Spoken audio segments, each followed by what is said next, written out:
Okay doctor, ಈಗ healthy ಸ್ಟೂಲ್ಗೆ ಇಂಥದ್ದೇ ಬಣ್ಣ ಇರಬೇಕು, ಇಂಥದ್ದೇ ಸ್ಟ್ರಕ್ಚರ್ ಇರಬೇಕು ಅಂತ ಏನಾದರೂ ಇದೆಯಾ ಅಂತ?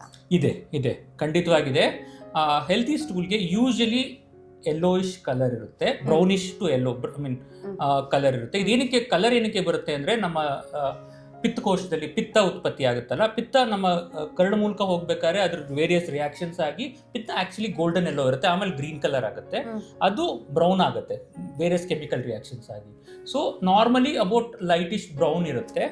ಮತ್ತೆ ಕನ್ಸಿಸ್ಟೆನ್ಸಿ ಅದರದ್ದು ತುಂಬ ಗಟ್ಟಿಗೂ ಇರಬಾರ್ದು, ಮೆತ್ತಗೂ ಇರಬಾರ್ದು, ಮತ್ತೆ ಲಾಂಗ್ ಸ್ಟ್ರ್ಯಾಂಡ್ಸ್ ಇರಬಹುದು. ಅದರಲ್ಲಿ ನಾವು ನಮ್ಮ ಮೆಡಿಕಲ್ ಲ್ಯಾಂಗ್ವೇಜ್ ಅಲ್ಲಿ ಬ್ರಿಸ್ಟಲ್ ಸ್ಟೂಲ್ ಚಾರ್ಟ್ ಅಂತ ಒಂದು ನಾವು ಹೇಳ್ತೀವಿ.